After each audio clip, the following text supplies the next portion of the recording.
talk about that, but the big story today is from Japan.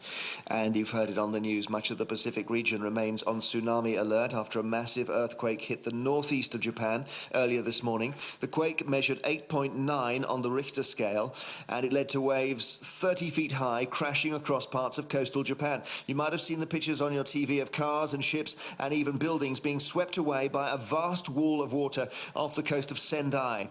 And now countries including the Philippines, Indonesia, Taiwan, Hawaii, New Zealand and Australia are on high tsunami alert, with some urging residents to seek higher ground. We'll let you know if we hear news of a tsunami hitting any of those countries or the islands around them.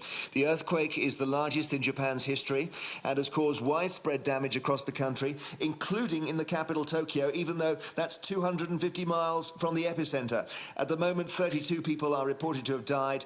The number is likely to rise. We'll talk first to a businessman who's been trying to reach his colleagues in Tokyo. Steve Crane, you're in Britain, but you're from Business Link Japan, and you've got colleagues over there. Yes, I have, Jeremy. I've got a team of people at our office in Yokohama on the south side of Tokyo. And that is then further than Tokyo is from the epicenter of the earthquake, so the immediate shocks won't have hit them, but have they still been affected? Oh, yes, yeah. I've managed to get through to them this morning, and when I heard the news about the earthquake, I obviously immediately tried to get hold of them. The only way I've actually been able to speak to them is via Skype, because the telephone lines are down and the mobile phone lines are down.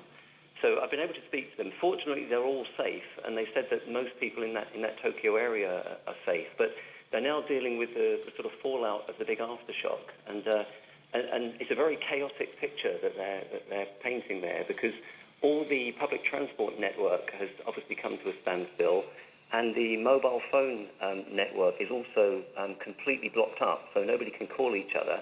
And there's the sort of situation where everybody's out of place now. So, my staff have got their children still at school, and they can't leave the school. My team can't leave the office. They've got other family members and elderly relatives, and nobody can kind of speak to each other or catch up with each other. And it's just a chaotic situation in the city where the roads are gridlocked and nobody can move around. But they're very well prepared for earthquakes in Japan, aren't they? Because we think of the Kobe earthquake in 1995 and other ones they've had in the last 100 years or so have taught them really serious lessons. So if you're there, you do training and your building is probably reinforced.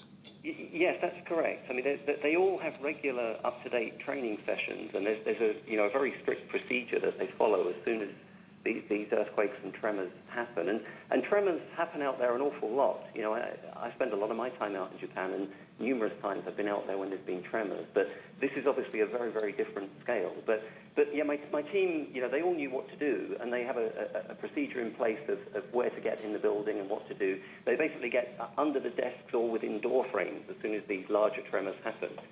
So they did all that kind of stuff, but it's really the aftermath now that's the big problem. Thank you very much indeed for speaking to us, and I hope they're all okay, Steve. You're very welcome, no problem. Steve Crane from Business Link Japan.